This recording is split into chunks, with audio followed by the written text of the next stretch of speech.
এখন চিনেমা চালোঁ চিনেমাখন চাই মই খুব কান্দিছিলোঁ ইমান ভয় লাগিছিল চিনেমাখন কাৰণ মই যিজন মানুহক আটাইতকৈ ভাল পাইছিলোঁ মই সেইজন মানুহক সেইটো ৰূপত মই বিচৰা নাছিলোঁ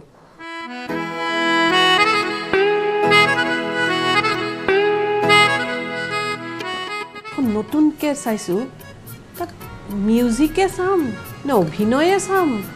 নে কাটিঙে চাম নে নিপন গোস্বামীৰ মানে হিৰোগিৰিটোৱে চাম নে গানগীতাই চাম কি মানে বেলেগ এখন পৃথিৱীত লৈ গৈছিলে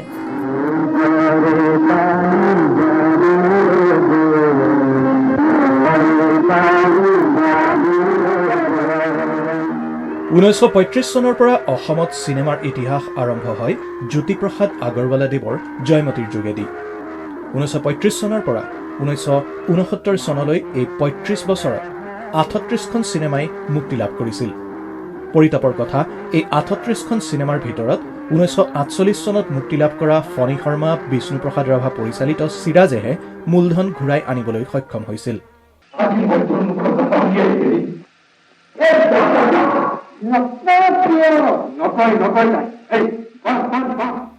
1969 চনত এই ইতিহাস সলনি হৈছিল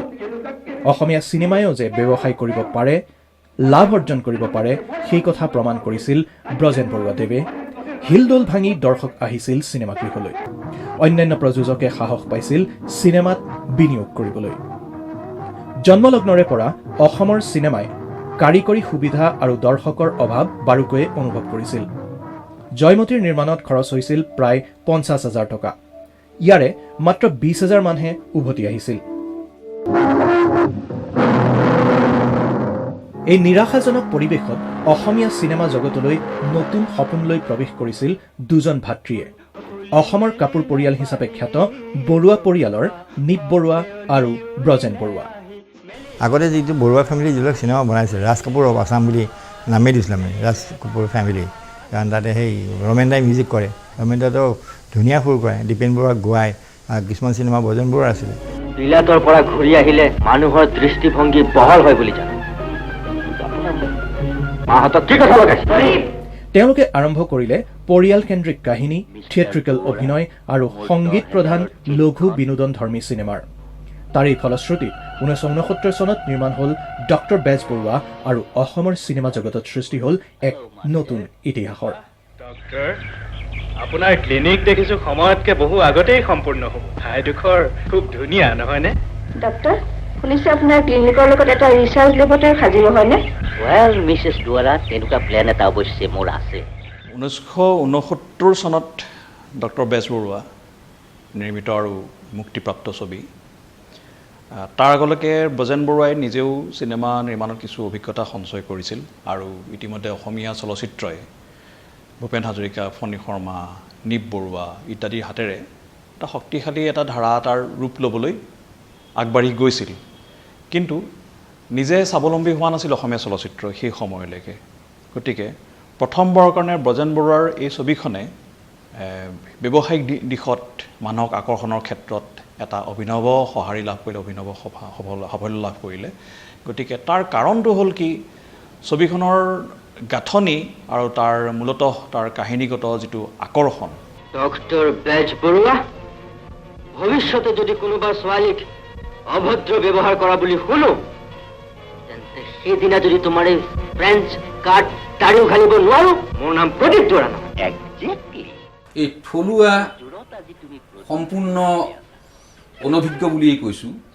তেনেকুৱা ধৰণৰ কিছু টেকনিচিয়ানছ লৈ পেলাই কৰা ছবিখন সফল হৈছিল সফল মই কাৰিকৰী দিশৰ কথা নকওঁ সফল হৈছিল এখন বিনোদন ছবি হিচাপে কিয়নো অসমৰ চলচ্চিত্ৰ গৃহত চলা এইখন মই ভাবোঁ দ্বিতীয়খন আটাইতকৈ জনপ্ৰিয় ছবি আছিলে প্ৰথমখন মই আঙুলিয়াব খোজোঁ বিষ্ণুৰাভা ফণী শৰ্মাৰ সিৰাজ আমি পঢ়িবলৈ পাইছিলোঁ সেই সিৰাজ চাবলৈ গৰু গাড়ী লৈ মানুহ আহিছিলে গাঁৱৰ পৰা প্ৰথম দিনা টিকট নাপাই পেলাই তেওঁলোকে টৌখুটি মাৰি ভাত খায় এই চিনেমা হলৰ কেম্পাছতে থাকি পেলাই পিছদিনা তেওঁলোকে চিনেমা চাই ঘৰমুৱা হৈছিলে আৰু এনেকুৱা ধৰণৰ ঘটনা মই পঢ়িবলৈ পাইছিলোঁ যি সময়ত বেংগলত ছবি হৈছে সেই সময়টো আৰম্ভণি সময়ত এনেকুৱা ধৰণৰ ঘটনা ঘটিছিলে আৰু তাৰ পিছৰ কথাটো হ'ল চিনেমাখন ব্ৰজেন বৰুৱাই যেহেতু এটা পৰীক্ষা কৰিব খুজিছিলে অসমৰ টেকনিচিয়ান লৈ গতিকে তেওঁ এইখন খুব সবল এখন মান বিশিষ্ট ৰসোত্তীৰ্ণ ছবি হওক নহওক সেই দিশটোতকৈও তেওঁৰ পদ্ধতিটো খুটুৱাই পেলাই এখন ছাকচেছফুল ছবি হললৈকে লৈ যাব পাৰি নে নোৱাৰি সেই চেষ্টা কৰিছিলে হললৈ ছবিখন আহিল অহাই নহয় ছবিখনে এটা বাণিজ্যিক সফলতা দিলে আৰু ছবিখনৰ এই সফলতাত এটা ডাঙৰ ভূমিকা আছে ছবিখনৰ গানখিনি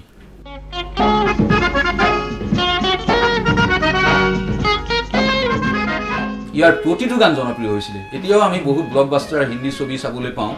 য'ত হয়তো 6টা বা 7টা গান আছে তাৰে কোনোবা এটা বা দুটা বা তিনিটা গান হিট হয় কিন্তু ডক্টৰ বেজবৰুৱাই যদি মন কৰে 8টাই কেইটা গান সমানে ছুপাৰ ডুপাৰ হিট হৈছিলে সেইবোৰ গান তেতিয়া আমি হয়তো মাইক্ৰফোনত বা অসমৰ আকাশবাণী যোগে আমি শুনিবলৈ পাওঁ সেই গানবোৰ আজিও জনপ্ৰিয় ব্ৰজেন বৰুৱাদেৱে ডক্টৰ বেজবৰুৱা নিৰ্মাণৰ মূল লক্ষ্যৰ বিষয়ে চিনেমাখনৰ আৰম্ভণিতে ইংগিত দিছে এনেদৰে ভাৰতীয় বোলছবি জগতৰ প্ৰথম কথাছবি যি ছবি ষ্টুডিঅ'ৰ কৃত্ৰিম দৃশ্যপটৰ সহায় নোলোৱাকৈ প্ৰকৃত পৰিৱেশত অন্তৰ্দৃশ্য আৰু বহিৰ্দৃশ্যত নিজস্ব শব্দধাৰণ পদ্ধতিৰে নিৰ্মিত হৈছে য'ত অসমীয়া শিল্পী আৰু কলাকুশলীৰ কৃতিত্বৰ স্বাক্ষৰ বহন কৰিছে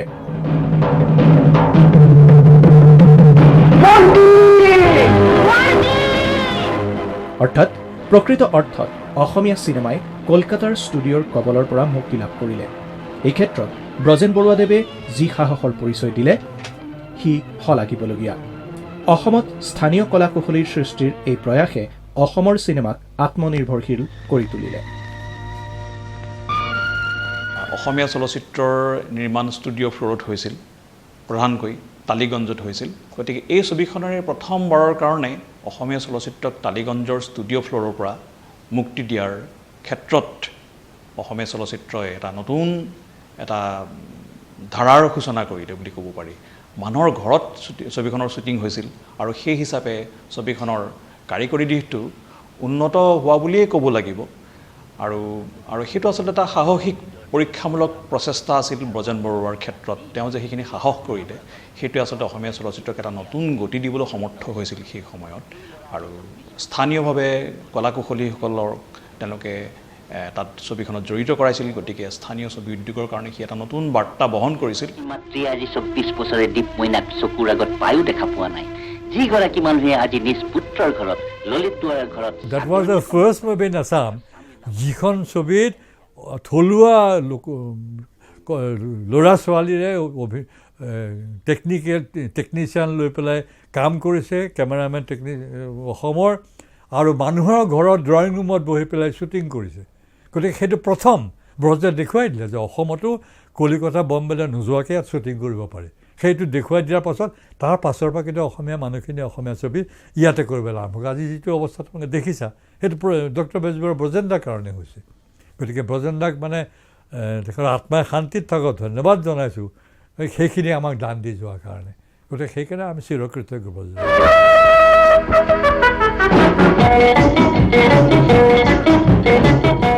ব্ৰজেন বৰুৱাৰ ডক্টৰ বেজবৰুৱা অসমীয়া চিনেমাৰ ইতিহাসৰ এখন কেইবাটাও কাৰণত উল্লেখযোগ্য ছবি তাৰে প্ৰথম কাৰণ হিচাপে যদি কওঁ ব্ৰজেন বৰুৱাই যিটো উদ্দেশ্যৰে ছবিখন নিৰ্মাণ কৰিছিলে সেই উদ্দেশ্যটোত তেওঁ 100% সফল হৈছিল আৰু সেই উদ্দেশ্যটো আছিলে অসমৰ অসমীয়া দৰ্শকৰ কাৰণে কৰা এখন অসমীয়া চিনেমা অসমীয়া ভাষাৰ চিনেমা সেই চিনেমাখন আমাৰ অসমীয়া থলুৱা টেকনিচিয়ান দি পেলাই কৰিব পাৰি নেকি এই প্ৰশ্নটোৱেই অসমীয়া চিনেমালৈ এটা বৈপ্লৱিক পৰিৱৰ্তন আনিলে এইটো বৰ ডাঙৰ চেলেঞ্জ আছিলে সেই সময়ত কিয়নো কলিকতাৰ বাহিৰে অসমত চিনেমা কৰিব পৰা ইমান সা সুবিধা তেতিয়া নাছিলে আৰু আমি তেতিয়া শ্বুটিং কেনেকৈ কৰিছিলোঁ আমি যেতিয়া গোটেই ইউনিটটো থাকোঁ এই তামোলবাৰী বাগিচাত ডিব্ৰুগড়ৰ ওচৰত তাত আমাক কেম্প কৰিছিলে চাং বাংলো এটা হেৰিৰ মেনেজাৰৰ চাং বাংলো তাতে কাঠৰ ফ্ল'ৰখন কাঠৰ তাতে আমি ঢলা বিচনা লাইনকৈ পাৰি লৈ শুই দিওঁ দৰ্জাৰ বেৰাখনৰ কিনাৰতে মোৰ বিচনাখন থাকে তাৰপিছত বংশী তাৰপিছত হেমন্ত দত্ত তাৰপিছত সত্য তাৰপিছত অপি এনেকৈ লাইন কৰি আমি শুওঁ তে এবাৰ ব্ৰজদাই সেইটো এটা ডাঙৰ ইণ্টাৰেষ্টিং ঘটনা ব্ৰজদাই মোক ক'লে নিপন কাইলৈ মই এনেকৈ ফাইটিঙৰ শ্বট কেইটামান ল'ম বুলি ভাবিছোঁ তুমি ভাবি থোৱাচোন কেনেকৈ কি কৰিবা তেতিয়াতো আমাৰ ফাইট কম্প'জাৰ নাছিলেই কোৰিঅ'গ্ৰাফাৰ নাছিলেই আমি নিজে নিজে যি পাৰোঁ গান গাইছিলোঁ অংগী ভংগী কৰি মুভমেণ্ট দি পেলাই ফাইটিং কৰিছিলোঁ ফাইট মাষ্টাৰ নোহোৱাকৈ তে মোক ভাবিবলৈ ক'লে মই ৰাতিটো শুওঁতে ভাবিলোঁ মই সপোন দেখিলোঁ কেনেকৈ মাৰিম ঢাজ ঢোজ মাৰিম সপোন দেখাতে হ'লে মই যিখন বেৰা কিনাৰ শুইছিলোঁ সেই বেৰাখন ইকৰাৰে বনোৱা তাত মানে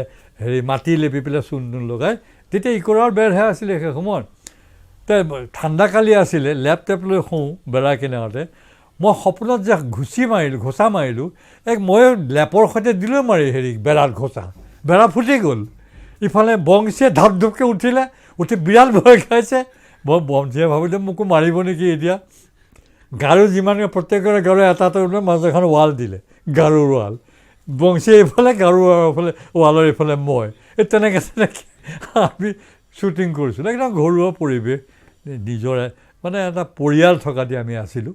বৰ মজা লাগিছিল বৰ ভাল লাগিছিল সেইবোৰ কথা মনত পৰিলে বৰ নষ্টালজিক হৈ যাওঁ ডক্টৰ চৌধুৰী মানুহজনৰ ঘৰ সেন্দুৰীকণা গাঁৱত হয় ছাৰ ঘৰত ঘৈণীয়েক এটা 2.5 বছৰীয়া ল'ৰা আৰু এজনী কেঁচুৱা ছোৱালী আছে বিশেষকৈ চিনেমাটোগ্ৰাফীৰ ক্ষেত্ৰত থকা প্ৰত্যাহ্বান গ্ৰহণ কৰিছিল একেবাৰে নতুন সুজিত সিংহই তেওঁ নলিন দুৱৰাৰ লগত সহযোগী হিচাপে কাম কৰি আছিল ব্ৰজেন বৰুৱাই তেওঁৰ ওপৰত আস্থা ৰাখিলে আৰু সুজিত সিংহই সেই দায়িত্ব নিষ্ঠাৰে পালন কৰিলে তেলৰ টিং কাটি লাইট বনাই পোহৰৰ ব্যৱস্থা কৰা হৈছিল এই 2 হাতেৰে মাতৃগৰ্ভৰ পৰা পৃথিৱীৰ বুকুলৈ আনিছিলোঁ যাৰ পিতৃ মাতৃয়ে মোৰেই আমন্ত্ৰণত মোৰেই ঘৰ চাবলৈ আহি যদি সেই একমাত্ৰ সন্তানক হেৰুৱাব লগা হয় তেন্তে doctor Choudhury is it not an ominous sign ই অমংগলৰ পূৰ্বাভাস নহয়নে no it is ominous doctor বেজবৰুৱাত যিবিলাক সুজিত সিনহা প্ৰয়াত সুজিত সিনহাই যিটো ফটোগ্ৰাফী কৰিছিলে যিখিনি লাইট আনিছিল সেই লাইটবিলাক ডালদাৰ টিং যে থাকে আগৰ ঘি ডালদাৰ টিং সেইবোৰ গোটাই পেলাই কাটি তাত লেন্স বহাই পেলাই লাইট কৰিছিলে তেতিয়া মই এটা কথা জানো কাৰণ টেকনিকেলি আমাক কিছুমান কথা পুনৰ শিকাইছিল যে তেনেকুৱা লাইট কৰিলে লাইটবিলাক স্পট হৈ যায় বহল হৈ নাযায় গতিকে সেইটোত কেনেকৈ কৰিব তো ব্ৰজদাই ক'লে নিপন মই ব্ৰজদাক সুধিছিলোঁ এখন ছবি কেনেকৈ হ'বগৈ নে এনেকৈ লাইট এইটো চাউণ্ড এনেকৈ কৰিছে বোলে মোক ক'লে তুমি চিনেমাখন ৰিলিজ হোৱাৰ পাছত মোক ক'বা ছবিখন কেনেকুৱা হৈছে মইতো অবাক হৈ গ'লোঁ এইখন মানে গিনিজ বুক অফ ৱৰ্ল্ড ৰেকৰ্ডত থাকিব লাগে চিনেমাখনৰ কথা এই ক্ষেত্ৰত আলোক সম্পাদৰ দায়িত্বত থকা অপি নায়াৰৰ অৱদানো শ্ৰদ্ধাৰে সোঁৱৰিবলগীয়া আনহাতে শব্দগ্ৰহণৰ ক্ষেত্ৰত ব্ৰজেন বৰুৱাই আচৰিত ধৰণে কাম কৰিছিল শব্দগ্ৰহণত যদিও সত্য ডেকাৰ নাম আছে আচলতে বৰুৱাদেৱেহে মূল কামসমূহ কৰিছিল সাধাৰণ এটা টেপ ৰেকৰ্ডাৰত সংলাপ বাণীবদ্ধ কৰা হৈছিল উৰফে জয়সৱাল Singh উৰফে Ismail Khan I must inform the police. আমি যেতিয়া ডক্টৰ বেজবৰুৱাৰ ডাবিং কৰোঁ ডাবিংটো আমি ডাবিং বম্বেত যেতিয়া কৰোঁ বি আৰ চোপ্ৰাৰ যিখন ডাবিং থিয়েটাৰ আছে তাত ডাঙৰ স্ক্ৰীণত আমি লুপ চাই থাকোঁ চিনেমাখন সেই চিনটো চাই থাকোঁ লুপটো ঘূৰি থাকে সেইটো চাই আমি ডাবিং কৰোঁ কিন্তু ডক্টৰ বেজবৰুৱাৰ যেতিয়া আহে তাত লুপটো একো নাই চাবলৈও সুবিধা নাই তো ব্ৰজদাই সাংঘাতিক মানে অতি সাধাৰণ টেপ ৰেকৰ্ডাৰ এটাত সেইখিনি ডাব কৰিছে ডাব কৰি পেলাই তেওঁ এটা ষ্টপ ৱাচ হাতত লৈ থাকে এইটো ডাইলগ আৰম্ভৰ পৰা শেষলৈ কিমান ছেকেণ্ড কিমান মিনিট যায় সেইটো চাই পেলাই এনেকৈ টিপি দিয়ে বন্ধ হ'লে আৰু সেই সময়টো লৈ পেলাই সেই ডাইলগ ডেলিভাৰী সুৰটো ৰাখি পেলাই আমি ডেলিভাৰী কৰিব লাগে তেনেকৈ ডাবিং কৰিব লাগে তেতিয়া মই ব্ৰজদাক কৈছিলোঁ ব্ৰজদা এইখন কি ছবি হ'ব কাৰণ 24 ফ্ৰেম পাৰ ছেকেণ্ডত যদি চিনেমাৰ ফিল্মটো ঘূৰে গতিকে তাত চিংক্ৰনাইজ কৰিবলৈ নাগৰা ব্যৱহাৰ কৰে এটা সাধাৰণ টেপ ৰেকৰ্ডাৰত এই বস্তুটো কেনেকৈ হ'ব এই মিলিব কেনেকৈ ভেৰি ভেৰি চাৰ্মিং এগিলাচ চৰ্বত নোখোৱা জানো? এটা জাৰ্মান স্পুল ৰেকৰ্ডাৰ আছিল, সেই ৰেকৰ্ডাৰটোৰে ছবিৰ গোটেই দৃশ্যগ্ৰহণৰ সময়ত শব্দগ্ৰহণখিনি কৰিছিল আৰু তাৰ দ্বাৰাই তেওঁ আচলতে আন এটা পৰীক্ষামূলক আৰু সাহসী প্ৰচেষ্টা হাতত লোৱা বুলি ক'ব পাৰি শব্দগ্ৰহণৰ ক্ষেত্ৰতো।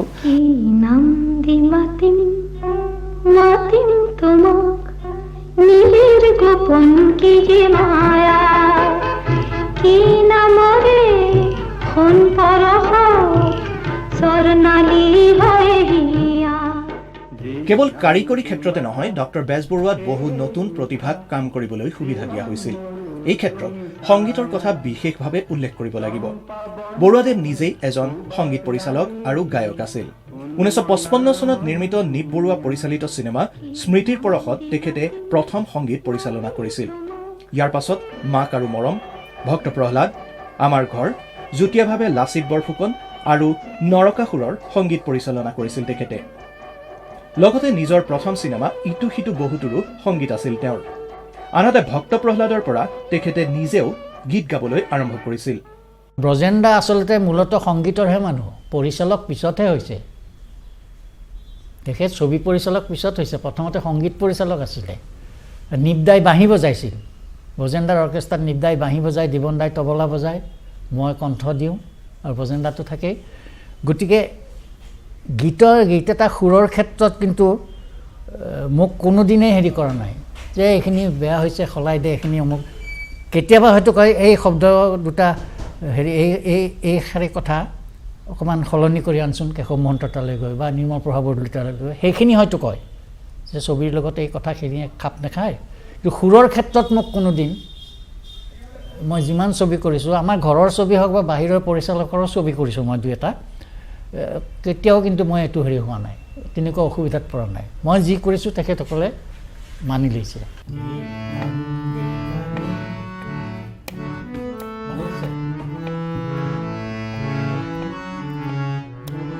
ইমানৰ পাছতো ডক্টৰ বেজবৰুৱাৰ সংগীত পৰিচালনাৰ দায়িত্ব দিছিল ভাতৃ ৰমেন বৰুৱা। লগতে গায়ক হিচাপে আত্মপ্ৰকাশ কৰিলে আন এজন ভাতৃ দীপেন বৰুৱাই। ৰমেন দীপেন যুটিয়ে পাছৰ কালত অসমৰ চিনেমা জগতত ইতিহাস সৃষ্টি কৰে।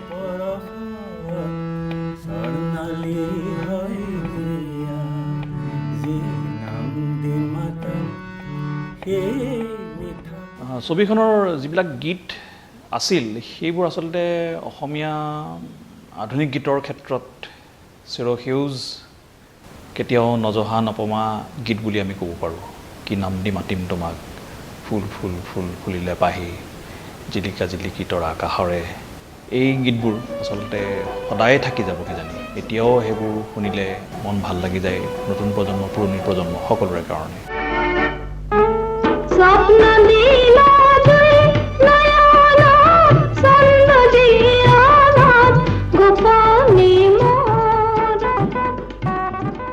সংগীতৰ দিশকেইটাৰ এই তিনিজন মানুহৰ কথা কওঁ, তেতিয়াহ'লে দেখিম যে ৰমেন বৰুৱাই এণ্টনি মোৰ নাম পৰ্যন্ত তেওঁ নিজৰ পৰিয়ালৰ নিপদাহঁতে কৰা ছবিত তেওঁ সংগীত দিলে। তাৰপিছতো দুই এখন ছবিত সংগীত দিছে যদিও সেইবিলাক কিবা কিবি কাৰণ ইমান জনপ্ৰিয় হোৱা নাই। কিন্তু অসমীয়া চিনেমা সংগীতত কেইদিনমান আগলৈকে ভূপেন দা যেতিয়ালৈকে সক্ৰিয় হৈ আছিল,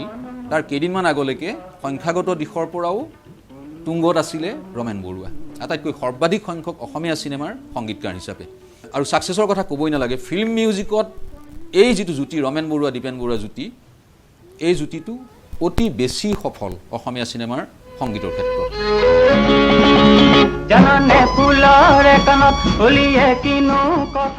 সংগীতৰ ক্ষেত্ৰতো কিমানখিনি তাত নতুনত্ব আছিল সেইটো এটা প্ৰশ্নৰ বিষয়, কাৰণ ছবিৰ সংগীত আৰু ছবিৰ লগত থকা গীত মাত দুটা বেলেগ বেলেগ কথা হ'ব পাৰে। আৰু ছবিৰ সংগীত প্ৰয়োগৰ ক্ষেত্ৰত, ফিল্ম মিউজিকৰ ক্ষেত্ৰত আৰু বেকগ্ৰাউণ্ড মিউজিকৰ ক্ষেত্ৰত খুব বেছি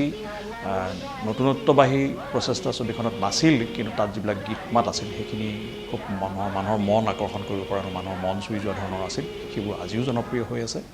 গতিকে সেই ফালৰ পৰা আচলতে ছবিখনৰ কৃতিত্ব আমি কঢ়িয়াই চাব পাৰোঁ। নেপথ্য গায়ক হিচাপে আত্মপ্ৰকাশ কৰা দীপেন বৰুৱাই অভিলেখ সংখ্যক গীতত কণ্ঠ দি অসমৰ চিনেমা জগতত ৰেকৰ্ড সৃষ্টি কৰিছে। ডক্টৰ বেজবৰুৱা প্ৰযোজক আছিলে, ডক্টৰ বেজবৰুৱা ছবিখনৰ প্ৰযোজক আছিলে ডিব্ৰুগড়ৰ ৰংঘৰ চিনেমা হলৰ মালিক। তেওঁলোক গতিকে সেই সূত্ৰে বজেন দা ডিব্ৰুগড়ত বহুত দিন আছিলে সেই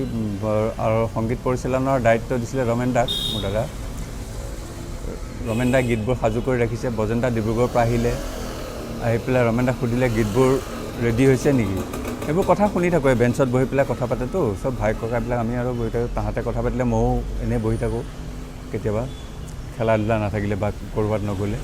কথাবোৰ শুনি থাকোঁ আৰু তেনেকৈ কৈছে অঁ হৈছে আছোনা বুলি ৰমেন দাক মাতি লৈ গ'ল গানবিলাক ৰমেন দাই শুনাই আছে বজেন দাক গানবোৰ শুনাই আছে তাৰপিছত এটা গানে মোক ইমান আকৰ্ষণ কৰিলে তাৰমানে এইকাৰণে কৈছোঁ যে মই সৰুৰ পৰা ৰেডিঅ' পকাই থাকোঁ হিন্দী চিনেমাৰ মেলোডি গানবোৰ ক'ত পাওঁ এই আমাৰ ড্ৰয়িং ৰুমত মস্ত ৰেডিঅ' এটা আছিলে সেইটো শুনি থাকোঁ অনবৰত পকাই থাকোঁ ঘৰত থাকিলে হিন্দী গান সেইবোৰ আৰু ইমিটেট কৰি নকল কৰি পেলাই গাব চেষ্টা কৰোঁ কিশোৰ কুমাৰৰ হওক ৰফি চাহাবৰ হওক ইভেন KL চাইগল চাহাবৰ হওক ছবিখনৰ গানকেইটিত বিশেষকৈ নায়কৰ মুখৰ গানকেইটি গাইছে দীপেন বৰুৱাই আৰু দীপেন বৰুৱা সেই সময়ত এগৰাকী নৱাগত সংগীত শিল্পী অথচ গানকেইটাত তেওঁৰ নাৰী কণ্ঠ দিছে সেই সময়ৰ বিখ্যাত গায়িকা নিৰ্মলা মিশ্ৰই এই নিৰ্মলা মিশ্ৰৰ দৰে জনপ্ৰিয়তাৰ তুংগত থকা গায়িকা এগৰাকীৰ লগত সমানে প্লেবেক কৰিব পৰা এইবিলাক কেলকাতাত ৰেকৰ্ডিং হৈছিলে গতিকে এইটো কিমান দক্ষতা থাকিব লাগিব কিমান সাহস থাকিব লাগিব আৰু দীপেনদাৰ গোটেই সংগীত জাৰ্ণিত দেখা যায় মই ভাবোঁ এইটো খুব অনেষ্টলি মই ক'ব খুজিছোঁ যে অসমীয়া চিনেমাৰ প্লেবেক ছিংগিঙত দীপেনদাতকৈ ওপৰৰ গায়ক নাই হাত নেমেলো আনিবলৈ দূৰ আকাশৰ মণিটি মোৰ মন হাকুটি লগাই পাৰিম সেই পূৰ্ণিমাৰ জোনটি মইনা কোন বিধাতাই সাজিলে তোমাৰ বিশেষকৈ নায়কৰ কণ্ঠৰ গীত গোৱাৰ ক্ষেত্ৰত মই ভাবোঁ দীপেনদা একক আৰু অনন্য ক'ৰবাত টাইটেল ছং গাইছে ভূপেন হাজৰিকাই ওকে কিন্তু নায়কৰ মুখৰ গীত গোৱাত এইটো সংখ্যাগত গুণগত আৰু জনপ্ৰিয়তাৰ দিশৰ পৰা দীপেন বৰুৱাই শীৰ্ষত আছে বুলি মই অনুভৱ কৰোঁ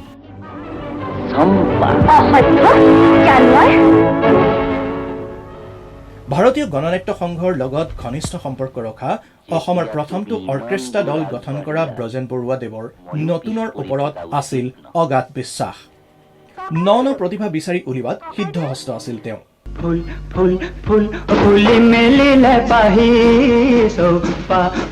দেউলি উৰিলে আহি মেলিলে পাহি ডক্টৰ বেজবৰুৱাত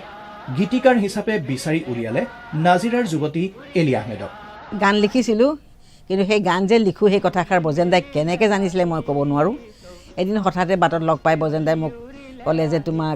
গান এটা লাগে তোমাৰ গান এটা দিবাচোন মই ছবি এখন কৰিম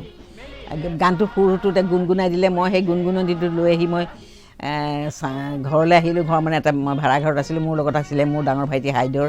লেইছ আৰু দাৰা তেতিয়া বিবাহ কলেজত পঢ়ি আছে এতিয়া ৰাতিটো মই গানটো লিখিলোঁ লিখিব সময়ত মোৰ ইমান চিন্তা লাগিছে কি লিখিম এই সুৰটোত কি ভৰিব তাৰপাছত হঠাতে মোৰ মালৈ মনত পৰিল মা মোৰ সৰুতে ঢুকাইছে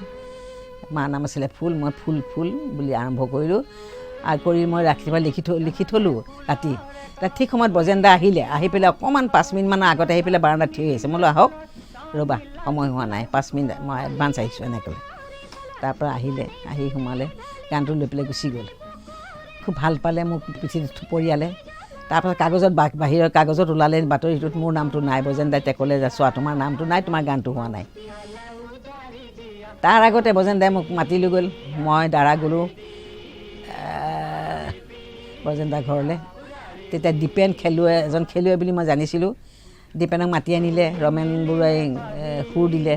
তাতে দীপেনক লগে লগে গাবলৈ ক'লে গালে মই ইমানে অভিভূত হ'লোঁ যে দীপেনৰ কণ্ঠটো মই বিচৰা কণ্ঠ তাত পালোঁ মই এটা যেতিয়া গীতিকাৰে গান লিখে তেতিয়া তেওঁ এটা নিজৰো এটা নিজস্ব এটা চিন্তা এটা থাকে বুলি মই ভাবোঁ মোৰ আছিলে আৰু দীপেনে সেইটো থলুৱা কণ্ঠৰে সেইটো গীত গালে ফুল ফুল ফুল ফুলি মেলিলে পাহি দেউলি উৰিলে আহি মেলিলে পাহি উৰিলে এলি আহমেদ এগৰাকী যশস্বী গীতিকাৰ তেওঁ আকাশবাণীৰ স্বীকৃতিপ্ৰাপ্ত গীতিকাৰ তেওঁৰ পৰিয়াল দাৰা আহমেদ এওঁলোক বহুদিন ধৰি অসমীয়া চিনেমা জগতৰ সৈতে জড়িত তেওঁৰ এই ছবিখনত গীত লিখা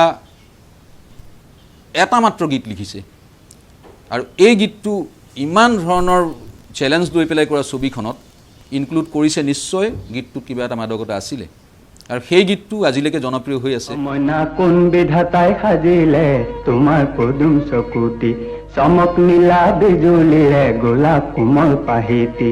এই চমকৰ ভমক লাগি দহি মৰে মন্ত্ৰী মইনা কোন বিধাতাই সাজিলে তোমাৰ পদুম ডক্টৰ বেজবৰুৱাত মাত্ৰ 4টাহে গান আছিল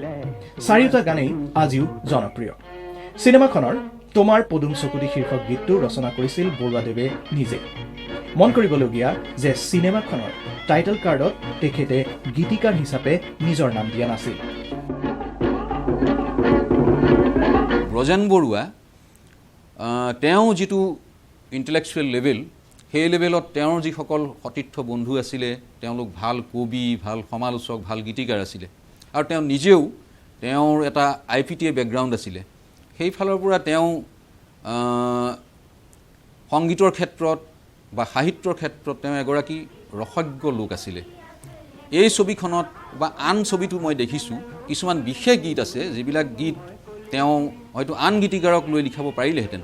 কিন্তু সেইটোত মই ভাবোঁ ব্ৰজেন বৰুৱাই লিখা গীতকেইটাত যদি ভালকৈ লিৰিক্সত আমি চকু ফুৰা আমি দেখিবলৈ পাম যে সেই গীতকেইটা হয়তো নিৰ্মল প্ৰভাই লিখিব নোৱাৰিব সেইটো হয়তো লক্ষ্যহীৰা বাইদেৱে লিখিব নোৱাৰিব এইটো আন ভাৰতীয় চিনেমাৰ বিশেষকৈ হিন্দী চিনেমাৰ কথাও যদি চাওঁ এনেকুৱা ধৰণৰ উদাহৰণ বহুত আছে গতিকে এই গানকেইটা তেওঁ নিজে লিখিছে টুপ টুপ টোপলি বুলি এটা গান আছে আন এখন ছবিত এই গানটো বেলেগ এজন গীতিকাৰে তৎক্ষণাত তেওঁ বিচৰা ধৰণে লিখি দিব নোৱাৰিব টু শ্ৰী নয়ন কাকতি বুলি এটা গীত আছে বেলেগ ছবিত এই গানটো তেওঁ দেখিছে এইটো তেওঁ লিখিব লাগিব এইবিলাক সিকুৱেন্স তেওঁ কল্পনা কৰিছে এইটো গান তেওঁ বিচৰা ধৰণে হয়তো কেশৱ মহন্তই বা নিৰ্মল প্ৰভা বাইদেৱে হয়তো সেই ধৰণে লিখি দিব নোৱাৰিব বুলি তেওঁ হয়তো সেই সময়ত অনুভৱ কৰিছিলে এটা পিয়ৰ ৰোমেণ্টিক গান এটাৰ কথা বেলেগ গতিকে ব্ৰজেন বৰুৱাও গীতিকাৰ হিচাপে এই ছবিখনত তেওঁ ছাকচেছ ডক্টৰ বেজবৰুৱাৰ মূল নায়ক আছিল ব্ৰজেন বৰুৱা নিজে ৰোমেণ্টিক নায়ক হিচাপে নিৰ্বাচিত কৰা হৈছিল FTIৰ পৰা উত্তীৰ্ণ সুদৰ্শন যুৱক নিপন গোস্বামী তেজপুৰৰ পুৰুধা অভিনয় শিল্পী চন্দ্ৰ গোস্বামীৰ পুত্ৰ নিপন গোস্বামীয়ে অমৰ পাঠক পৰিচালিত সংগ্ৰামত নায়ক হিচাপে প্ৰথম হুমকি মাৰিছিল অৰ্থাৎ গোস্বামীদেৱৰ এইখন আছিল দ্বিতীয় চিনেমা কাকতালীয়ভাৱে ব্ৰজেন বৰুৱাৰো পৰিচালক হিচাপে এইখন দ্বিতীয় চিনেমা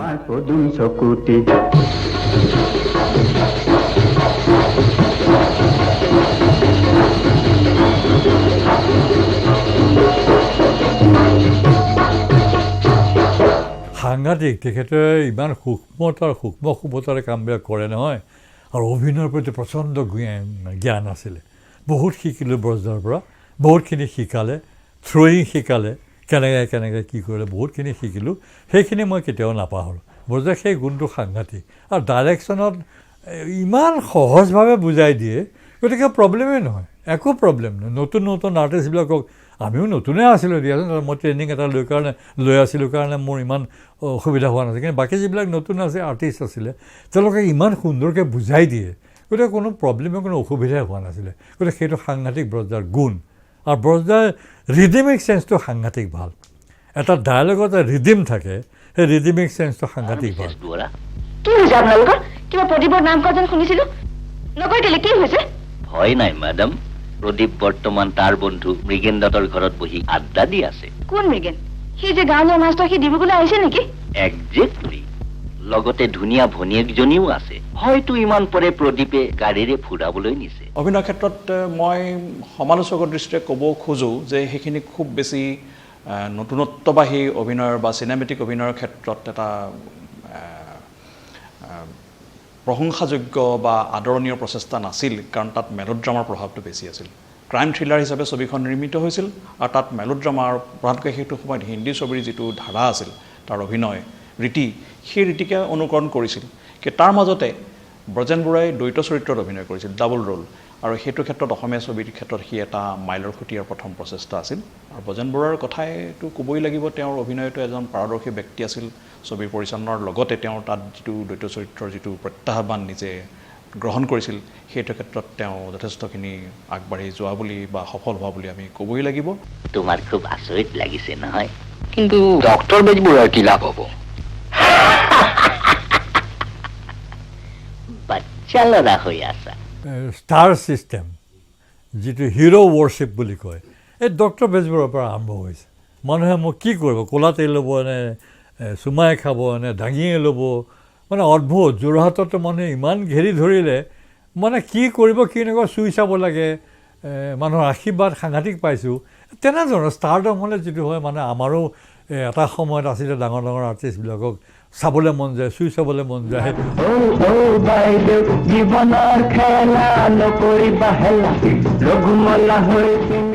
আনহাতে এটি সৰু চকুত নপৰা দৃশ্যত অভিনয় কৰিছিল পাছলৈ অসমৰ ছুপাৰষ্টাৰ হিচাপে পৰিগণিত হোৱা জনপ্ৰিয় নায়ক বিজু ফুকনে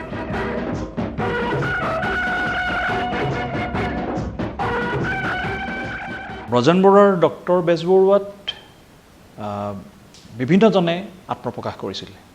কাৰিকৰী দিশত হয়তো স্থানীয় লোক বহুত আছিল তেওঁলোকে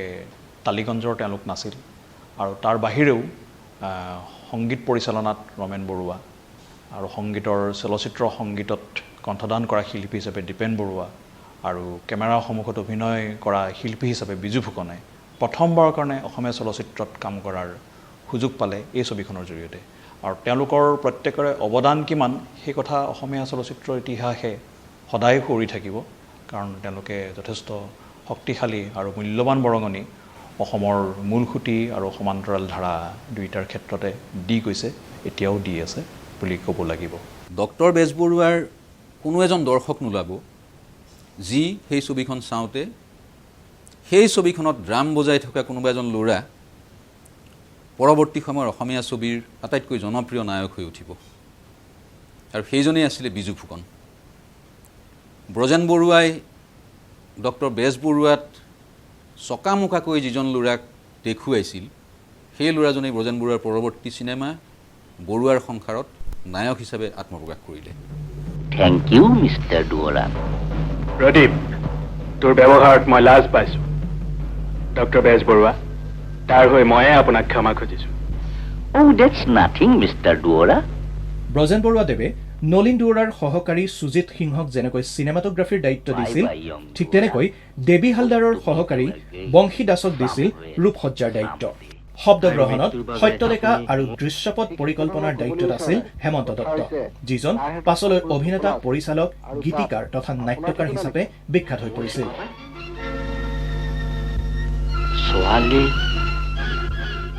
ডক্টৰ বেজবৰুৱাত বৰুৱাদেৱে আৰু এটি দায়িত্বও পালন কৰিছিল সেয়া হ'ল ফাইট কম্পোজাৰৰ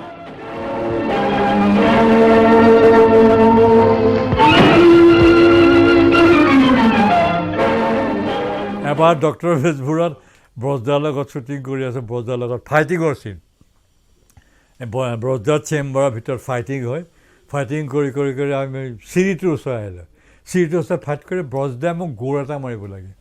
ব্ৰজদাই কিবা এটা কৰি দুইটা ভৰিৰে দিলে মাৰি গ'ল বুকুত মানে তেতিয়া ব্লেক এটা মই হাই নেকৰ পিন্ধি আছিলোঁ সেই তাতে এতিয়াও যদি চিনেমাখন চোৱা তাতে সেই জোতাৰ চাপটো এতিয়াও আছে কিন্তু ব্লেক নেকৰ ধামকৈ গৈ পেলাই মই আগত এম্বেছাডৰ গাড়ী এখন আছে গাড়ী বনেটত পৰিলোগৈ সেই এটা আনিছে দুখ পালে মই যথেষ্ট দুখ পালোঁ যি কথা আপুনি যোৱা 24 বছৰ এই গোপনে ৰাখিছে তাকে মাথো মই ক'বলৈ আহিছোঁ বিনোদনধৰ্মী চিনেমা হিচাপে ডক্টৰ বেজবৰুৱাৰ গুৰুত্ব হ'ল এটা ক্ৰাইম থ্ৰিলাৰৰ সোৱাদ দিব পৰা কাহিনী সহজ সৰলকৈ দৰ্শকৰ মাজলৈ লৈ যোৱা কিন্তু গুণগতভাৱে চিনেমাখনৰ স্থান মিষ্টাৰ ললিত দুৱৰাৰ ঘৰত প্ৰদীপ হৈ সন্তানৰ স্থান অধিকাৰ কৰি আছে stop talking nonsense doctor Bezbaruah আপুনি সীমা অতিক্ৰম কৰি গৈছে ছবিখনে আচলতে ক্ৰাইম থ্ৰিলাৰৰ জৰিয়তে যিটো কাহিনী দাঙি ধৰিছিল তাৰ যিটো সামাজিক যিটো অভিঘাত বা দ্বন্দ্ব উত্থাপন কৰিছিল সেইটো ছবিৰ ভাষাত চলচ্চিত্ৰৰ ভাষাত নতুন নাছিল কাৰণ তেনেকুৱা ধৰণৰ কাহিনী তেনেকুৱা ধৰণৰ ক্ৰাইম থ্ৰিলাৰ আজিৰ তথাকথিত বলিউডৰ ছবিত ইতিমধ্যে বহুতখিনি নিৰ্মাণ হৈছিল গতিকে তাত সেইফালৰ পৰা বলিউডৰ বা হিন্দী চিনেমাৰ জনপ্ৰিয় হিন্দী চিনেমাৰ এটা অনুকৰণৰ চেষ্টাহে তাত বেছিকৈ প্ৰতিফলিত হৈছিল কিন্তু তাৰ মাজেৰে আচলতে অসমীয়া চলচ্চিত্ৰই নতুন কি ধৰণে কাম কৰিব পাৰে নতুন কাৰিকৰী কৌশল কি গ্ৰহণ কৰিব পাৰে সেইটো ক্ষেত্ৰত এটা বাৰ্তা দিছিল আৰু সেইটোৱেই পৰৱৰ্তী কালত অসমীয়া চলচ্চিত্ৰৰ কাৰণে এটা ইতিবাচক বাৰ্তা দিয়া বুলি আমি ক'ব পাৰোঁ আৰু বিশেষকৈ এতিয়া বৰ্তমান অসমীয়া চলচ্চিত্ৰই আনক অনুকৰণ কৰাৰ বাহিৰেও নতুনকৈ কি কৰিব পাৰে সেই ক্ষেত্ৰত ব্ৰজেন বৰুৱাই সামান্য হ'লেও তাৰ কিছু ইংগিত দিছিল তেওঁ যিখিনি কাৰিকৰী কৌশল তাত গ্ৰহণ কৰিছিল সাহসেৰে নতুন ছবি উদ্যোগৰ কাৰণে অসমৰ ছবি উদ্যোগক ঠন ধৰি উঠাৰ ক্ষেত্ৰত তেওঁ যিখিনি প্ৰচেষ্টা তাত চলাইছিল সেইখিনি আচলতে অসমীয়া চলচ্চিত্ৰক পিছৰ পৰৱৰ্তী প্ৰজন্মৰ নিৰ্মাতাসকলক অনুপ্ৰাণিত কৰা বুলি ক'ব লাগিব আৰু এতিয়া কথাটো হৈছে কি ব্ৰজেন বৰুৱাৰ যিখিনি নতুনত্ব আছিল সেই নতুনত্বখিনি আজিৰ চলচ্চিত্ৰ নিৰ্মাতাই মূল সুঁতিৰ চলচ্চিত্ৰ নিৰ্মাতাই প্ৰধানকৈ জনপ্ৰিয় ধাৰাৰ নিৰ্মাতাসকলে কিমানখিনি আগবঢ়াই নিব পাৰিছে সেইটো এটা যথেষ্ট প্ৰশ্নৰ বিষয় কিন্তু তাৰ কাৰণে তেওঁলোকে হয়তো প্ৰেৰণা হিচাপে অনুকৰণৰ দিশ হিচাপে এগৰাকী পৰিচালক হিচাপে ব্ৰজেন বৰুৱাৰ ফালে মন কৰিব পাৰে কিন্তু ব্ৰজেন বৰুৱাৰ ক্ষেত্ৰত ছবিখনৰ ক্ষেত্ৰত ডক্টৰ বেজবৰুৱাৰ ক্ষেত্ৰত এটাই নেতিবাচক কথা যে তেওঁলোকে ছবিখনত বলিউডৰ মূল ৰীতিৰ অনুকৰণ কৰিছিল সেই মূল ৰীতিৰ অনুকৰণ নকৰাকৈ অসমীয়া চলচ্চিত্ৰক নতুন ধৰণৰ গাঁথনিত কেনেকৈ স্থাপন কৰিব পাৰি তাৰ প্ৰচেষ্টা কিন্তু এটা সাহসিক প্ৰচেষ্টা হ'ব আৰু সেই ক্ষেত্ৰত অসমীয়া চলচ্চিত্ৰ নিৰ্মাতাই কিখিনি উদ্যোগ ল'ব পাৰে সেই ক্ষেত্ৰত ব্ৰজেন বৰুৱাৰ যিখিনি সাহসী আৰু নতুনত্ববাহী প্ৰচেষ্টা আছিল তাৰ মাজতেই কিছু কিজানি ইংগিত সোমাই আছে আৰু সেই ইংগিতেই অসমীয়া চলচ্চিত্ৰক নতুন পথত আগবঢ়াৰ প্ৰেৰণা যোগাব বুলি মই ভাবোঁ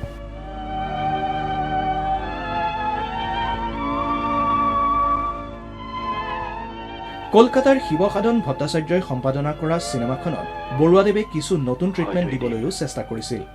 যিবোৰ আগতে অসমীয়া চিনেমাত ব্যৱহাৰ হোৱা নাছিল উদাহৰণস্বৰূপে সময় পৰিৱৰ্তনৰ বাবে ব্যৱহাৰ কৰিছিল মনোলগৰ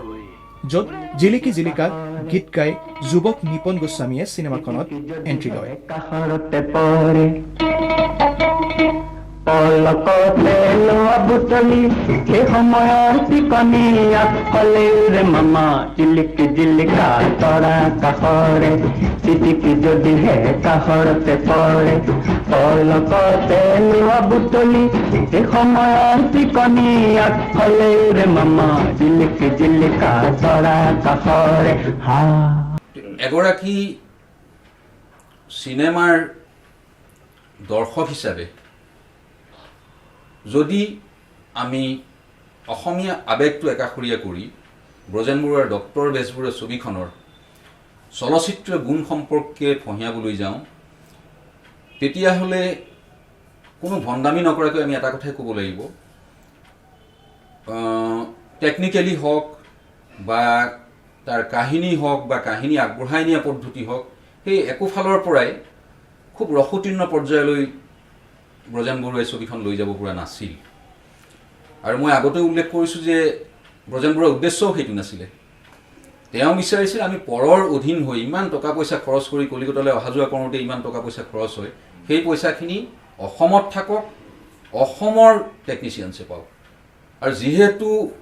চিনেমা মাধ্যমটোৱেই টেকনিকৰ ওপৰত নিৰ্ভৰশীল গতিকে সেইখিনি পৰনিৰ্ভৰশীল হৈ থকালৈকে অসমীয়া চিনেমাই স্বাধীনভাৱে কেতিয়াও উশাহ ল'ব নোৱাৰিব বুলি তেওঁ অনুভৱ কৰিছিলে আৰু ইয়াৰে আটাইতকৈ ডাঙৰ উদাহৰণটো হৈছে জ্যোতিপ্ৰসাদৰ জয়মতী জ্যোতিপ্ৰসাদে ফেইল কৰাৰ মূল কাৰণটোৱেই হ'ল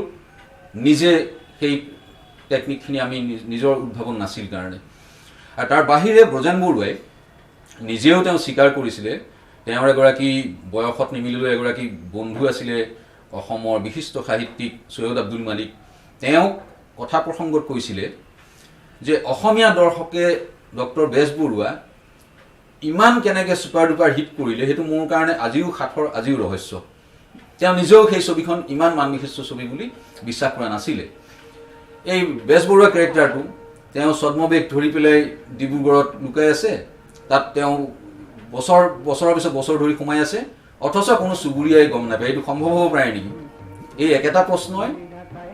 স্বয়ং ব্ৰজেন বৰুৱাই সৈয়দ আব্দুল মালিকক সুধিছে তাৰপিছত কৈছে টাউনৰ কোনোবা এটা নিপন গোস্বামী গৈ পেলাই গাঁৱৰ ছোৱালী জোকাই পেলাই গাঁৱত কলহ লৈ পানী অনা ছোৱালী জোকাই পেলাই গান গোৱাটো তেতিয়াৰ অসমৰ পটভূমিত তুমি কল্পনা কৰিব পাৰানে এই ইমান ইয়াতকৈ আৰু এপচাৰ্ট কিবা থাকিব পাৰে নেকি পৃথিৱীত অথচ সেই ছবিখন অসমীয়া মানুহে লৈ ল'লে লোৱাৰ কাৰণটো হ'ল তেতিয়া অসমীয়া চিনেমা এই সন্ধ্যাৰাগৰ বা হালধীয়াৰ যুগ অহা নাই তেতিয়া অসমীয়া মানুহৰ কাৰণে এই টকি চোৱা মানুহখিনিৰ কাৰণে তাৰ পিছৰ মানুহখিনিৰ চিনেমা একমাত্ৰ বিনোদন মাধ্যম হৈ আছিলে আৰু সেই বিনোদনখিনি গীতে নাটে ভৰপূৰ আৰু আমাৰ বাস্তৱ জীৱনৰ যিবিলাক আমাৰ দাৰিদ্ৰতা থাকে সত্যজিৰে যিবিলাক দেখুৱাই সেইবিলাক সেই মানুহখিনিয়ে নিজৰ ৰূপটো পৰ্দাত চাবলৈ নাযায় এজন সাধাৰণ শ্ৰেণীৰ মানুহ এজনো সাধাৰণ ল'ৰা এজনো তেওঁ নিজকে চিনেমাৰ হিৰো যিজন হিৰো আমাৰ ইণ্ডিয়ান চিনেমাত আছে বিশেষকৈ হিন্দী চিনেমাত তেওঁ নিজক কল্পনা কৰে সেইজন অমিতাভ বচ্চন মই সেইজন মিথুন চক্ৰৱৰ্তী মই ঠিক অসমীয়া চিনেমাটো তেনেকুৱা এটা প্ৰৱণতা আহিছিলে এখন কাল্পনিক জগতলৈ মানুহখিনি যাব খোজে 2 ঘণ্টা বা 2.5 ঘণ্টাৰ কাৰণে গতিকে এই দিশটোত ব্ৰজেন বৰুৱা ছাকচেছ হৈছিলে আৰু আগতেই কৈছোঁ যে তেওঁ গুণগত মানতকৈও তেওঁ বিচাৰিছিলে এখন আত্মনিৰ্ভৰশীল চিনেমাৰ জগত অসমত তৈয়াৰ হওক আৰু সেইটো দিশত ডক্টৰ বেজবৰুৱা এটা উজ্জ্বল উদাহৰণ আৰু সেইটোৱেই প্ৰথম মাইলৰ খুঁটি বৰ পিয়াহ লাগিছে পানী অকণমান খোৱাবানে নগৰীয়া মানুহ যেন লাগিছে হয়নে পিছে আমাৰ কুঞ্জনীৰ পৰা পানী খাবা এওঁৰ পৰা খাওঁ চম্পা তোৰ পৰাহে খাব বোলে দে বেচেৰা বৰ পিয়াহ লাগিছে কৈছা হেনে আইজো একেবাৰে কণ্ঠ শুকা অন্থ পালে চম্পা আইজো দিয়া অকণমান পানী তোমাৰ সাহসটোও কম নহয় ভাওনা হয় দেখোন আকাশৰ জোনটিলে হাত মেলিছা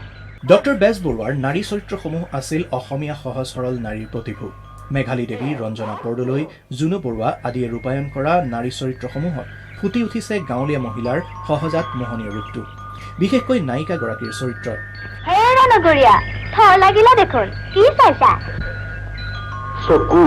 চাবা আকৌ বিজুলী ওলাব লাগিলে দহি মৰিবা ডক্টৰ বেজবৰুৱা ৰূপী খলনায়কৰ কবলৰ পৰা ওলাই আহিবলৈ তেওঁ যি প্ৰত্যুৎপন্নমতিতা তথা দৃঢ়তাৰ আশ্ৰয় ল'লে সিয়ে অসমীয়া যুৱতীৰ সাহসী ৰূপটোকে প্ৰতিফলিত কৰে তোমাৰ দৰে সমাজৰ ভণ্ড এজনৰ হাতৰ পৰা কেনেকৈ নিজকে ৰক্ষা কৰিব লাগে তাক ভালকৈ জানো ৰলা কিয় নি চহু দৰজা খোলা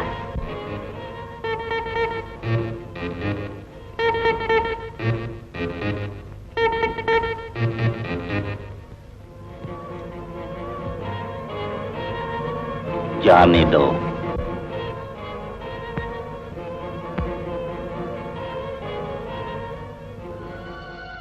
অকালতে অসমবাসীক এৰি যোৱা ব্ৰজেন বৰুৱাদেৱৰ ডক্টৰ বেজবৰুৱাই 50 বছৰ অতিক্ৰম কৰিলে এতিয়াৰ প্ৰেক্ষাপটত চালে চিনেমাখনে হয়তো বহুতক নিৰাশ কৰিব কিন্তু পাহৰি গ'লে নহ'ব সেই সময়ৰ কথা যি সময়ত অসমত চিনেমা নিৰ্মাণৰ পৰিকাঠামো নাছিল কলাকুশলী নাছিল বিনিয়োগ কৰা ধন ঘূৰি আহিবনে নাই তাৰ নিশ্চয়তা নাছিল ইমান অসুবিধাৰ পাছতো নতুন প্ৰতিভাখিনিক শিকাই বুজাই লৈ ডক্টৰ বেজবৰুৱা নিৰ্মাণ কৰাটো ইমান সহজ নাছিল এই প্ৰত্যাহ্বান গ্ৰহণ কৰি বৰুৱাদেৱে অসমৰ মানুহক চিনেমা গৃহলৈ আহিবলৈ বাধ্য কৰিছিল বিনোদন চিনেমাৰ ভেটি প্ৰতিষ্ঠা কৰিছিল দৃঢ়তাৰে ডক্টৰ বেজবৰুৱাৰ সফলতাই নতুন নতুন প্ৰযোজক সৃষ্টি কৰিছিল ফলত চিনেমা নিৰ্মাণৰ হাৰ বৃদ্ধি পাইছিল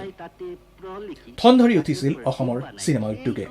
1970 চনৰ পৰা 1979 চনলৈ অসমত মুঠ চিনেমা নিৰ্মাণ হৈছিল 58খন এই পৰিসংখ্যাই প্ৰমাণ কৰে অসমৰ চিনেমা জগতত ডক্টৰ বেজবৰুৱাই কিমান ব্যাপক প্ৰভাৱ পেলাইছিল ৰূপকোঁৱৰে জন্ম দিয়া অসমৰ চিনেমা উদ্যোগক ব্ৰজেন বৰুৱাদেৱে নতুন এটা জীৱন দিছিল নিজৰ ভৰিত দৃঢ়তাৰে থিয় হ'ব পৰা কৰিছিল এই মহান সৃষ্টিশীল ব্যক্তিজনক জনাইছো প্ৰণাম আৰু শ্ৰদ্ধাঞ্জলি মোৰ দাবী মাত্ৰ 10,000 টকা এণ্ড মান্থলি মিষ্টাৰ দুৱৰা আপোনাক মাত্ৰ 3 মিনিট সময় দিছো মাডাম প্ৰদীপক হেৰুৱাব নে 10,000ৰ চেক দিব